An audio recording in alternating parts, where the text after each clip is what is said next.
Good afternoon, Skipper Bob. Maulan afternoon. Ito po, mag-vlog tayo. At yung mga hindi pa po nag-subscribe, pag-subscribe.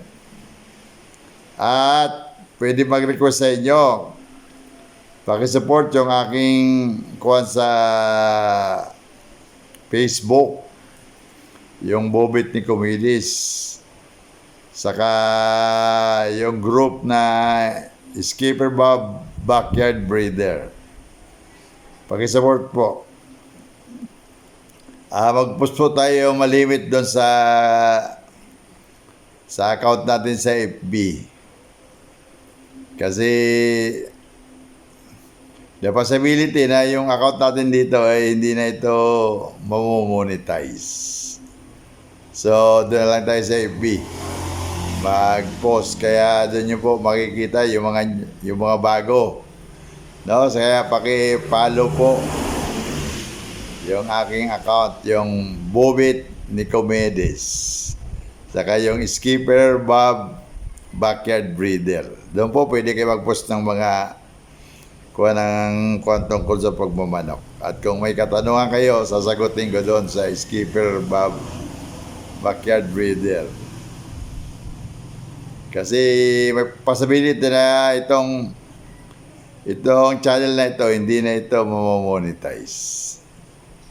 Maraming salamat. Ngayon, sagutin natin yung katanungan ng isang subscriber. Sabi niya, mag-vlog ka naman sir tungkol sa mata ng manok. Well, yung mata ng manok, hindi po masyadong importante yan eh. Kaya lang, nakagawian na mas marami sa ating mga sabungero gusto yung mapulang-mapula yung mata. Lalo na ako mga western fowl. Pero, sabi nga po ng isang guru na mayapa na, yung breeder na si Mr. Ray Alexander. Yung mata, yung color of the eyes, hindi importante yan. Pero mga color na blue eyes, malinaw ang mata. Mayroon yung mga gray eyes, malinaw ang mata. Kuha po yan, hindi po yan baga sa kuha pinaka-accurate gauge tungkol sa healthiness ng manok. Kasi gusto lang natin kasi na pula kasi mas nababagay siya kasi mapula yung mukha. In reality po, yung mga oriental blood na manok, medyo yellowish po yung pupil niyan. No, yung nakapaligid dun sa kanyang mata, medyo yellowish. Kaya, di mo po makikita niya mapulang-mapula. Yan lang ang may share ko po sa inyo.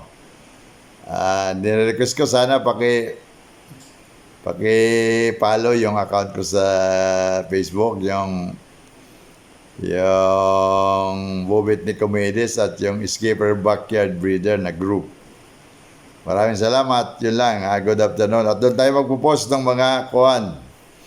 Yung mga nire-record nyong post. Kasi possibility, yung channel na to will never be monetized. Salamat. Magandang hapon.